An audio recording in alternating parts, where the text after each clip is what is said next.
मैंने सुना आपने एक बहुत अच्छा स्लोगन बनाया है, देश बनाना है तो बचपन बनाना है। जी बिल्कुल, क्योंकि हम विकसित भारत की बात करते हैं तो ये बच्चे जो आज 3rd स्टैंडर्ड में हैं या 2nd स्टैंडर्ड में हैं, वो ही बनने वाले हैं ना नेशन बिल्डर्स 20 साल के बाद। बिल्कुल। अभी हम 2025 में हैं, सपोज वी से बाय 2047 तक 22 साल बचे हैं।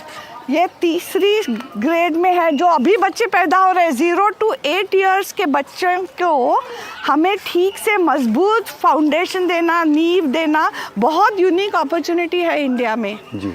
और ये हमें we have to grab the opportunity, use this time so that you are building a very prosperous citizenry. बिल्कुल। Seizing the opportunity. बिल्कुल। So each child of this country deserves that opportunity.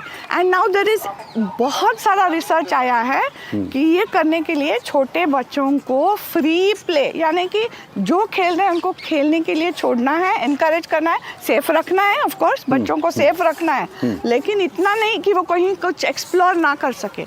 सो ये मैसेज बहुत important है देश के लिए, families के लिए और हमारे बच्चों के लिए। तो इसलिए हम कहते हैं बचपन मनाओ, आप भी बनाओ, आप भी बच्चा बन जाओ, फिर से आपका बचपन वापस ले आओ।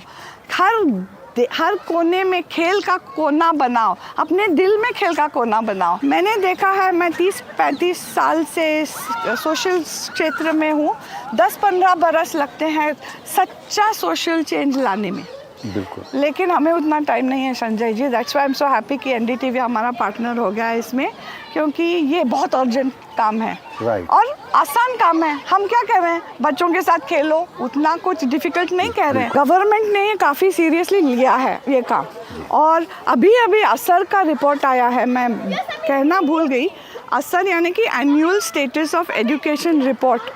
20 साल से प्रथम संस्था और काफ़ी सारे वॉलंटियर, हज़ारों वॉलंटियर्स इस देश में कोने कोने में जाके ये जानने के लिए एक छोटी सी टेस्ट लेते हैं कि हमारे बच्चे क्या पढ़ रहे हैं, कैसे पढ़ रहे हैं। इस साल का जो रिपोर्ट आया है वो हमें इतना सेटिस्फैक्शन दे रहा है, क्योंकि I think we have reached a tipping point. Our children are really learning, at last we have reached a point, I don't think पीछे जा सकते, हम आगे ही बढ़ेंगे। इसलिए ये मौका बहुत इम्पोर्टेंट है कि जो छोटे बच्चे हैं उनको अभी से, यही बच्चे हैं जिनको हमें नर्चर करना है, प्रोटेक्ट करना है, उनको मौका देना है अपने आप की सेल्फ लर्निंग जर्नी बनाने के लिए। ज़्यादातर फैमिलीज़ में आजकल एक डिस्कशन है, एक तरफ तो बच्चे बहुत एक्सपोज्ड हैं और टेक्नोलॉजी के कारण उनकी लर्निंग भी तेज़ है, कम उम्र में लोग ज़्यादा सीख रहे हैं, हम देख रहे हैं, लेकिन दूसरी तरफ ये जो डिजिटल स्क्रीन की बीमारी है, ये सीरियस डिस्ट्रैक्शन और बीमारी भी है ये। तो इसके बारे में आपके क्या थॉट्स हैं? जी, अच्छा हुआ आपने ये विषय निकाला, क्योंकि मैं तो, हमारे टाइम में तो आसान था, फिर भी उस टाइम पे हम सोच रहे थे टीवी कितना दिखाना चाहिए बच्चों को। आज तो बेचारे पेरेंट्स तो कितने हताश हो गए हैं, क्योंकि बच्चा रो रहा है, हाथ में यूट्यूब दिखा दो। हाँ, वो तो है, बराबर ही है, क्योंकि पेरेंट्स भी काफ़ी थक जाते हैं, काम में रहते हैं। अब हमें लगता है बच्चों को एक स्क्रीन देने में क्या हर्ज है, लेकिन अनफॉर्चुनेटली ये बात सही नहीं है। अभी बहुत फिर से रिसर्च और एविडेंस आ रहा है कि less screen time and more play time, less screen time and more play time. Screen दे दीजिए डेफिनेटली, क्योंकि ये तो डिजिटल एज है, स्क्रीन के बिना नहीं चलेगा उनके जीवन में, लेकिन जितना कम हो सके उतना, और फ्री प्ले और प्ले टाइम बाकी बच्चों के साथ बाहर ऐसे अच्छे वातावरण में, वो बहुत इम्पोर्टेंट चीज़ है।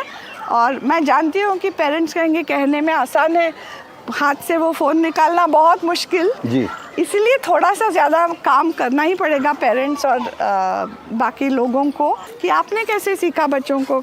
अभी मेरा पोता है, वो जब 8 महीने का था तभी से उसको एनिमल्स में बहुत दिलचस्पी है, तो हमने उसको एनकरेज किया, यानी कि उसके ऊपर कुछ फोर्स नहीं किया। अभी वो छोटा सा एक्सपर्ट बन गया एनिमल्स के बारे में। अगर मैं कहती हाँ ये बुक पढ़ो, वो करो, ये करो, शायद ये नहीं हो पाता। बिल्कुल, तो मुझे लगता है कि हम लोग इस बात को और एम्फेसाइज करें कि दरअसल ये अभियान जो एनडीटीवी और एक स्टेप फाउंडेशन मिलके कर रहा है, ये पेरेंट्स के लिए, फैमिलीज़ के लिए, कम्युनिटी के लिए, स्कूल टीचर्स के लिए, ट्रेनर्स के लिए ज़्यादा ज़रूरी है। जी बिल्कुल, क्योंकि हमें भी पहले एक लर्निंग जर्नी शुरू करनी है कि बच्चों को कैसे फ्री में खेलने के लिए छोड़ेंगे। और जब इतनी सारी टेक्नोलॉजियाँ हमारे आसपास में है तो पहले पेरेंट्स को भी थोड़ा सेल्फ डिसिप्लिन करना पड़ेगा। हम ऐसे फ़ोन हाथ में पकड़ के तुम फ़ोन पे मत जाओ नहीं बोल सकते ना, तो हमें दिखाना पड़ेगा पहले कि हम अपना स्क्रीन टाइम कैसे कम करेंगे और बच्चों के साथ ज़्यादा बोलेंगे, बातें करेंगे, खेलेंगे, कुछ भी खेल सकते हैं विदाउट अ फ़ोन। मैं ऐसे बोलती जा रही हूँ, लेकिन वो मैं जो कह रही हूँ उसका स्पिरिट क्या है, बचपन मनाना यानी क्या, तो उसके लिए हमारी फिल्म मेरे से ज़्यादा ये बात समझाएगी कि अगर बच्चों को छोड़े तो देखिए क्या मैजिक हो सकता है।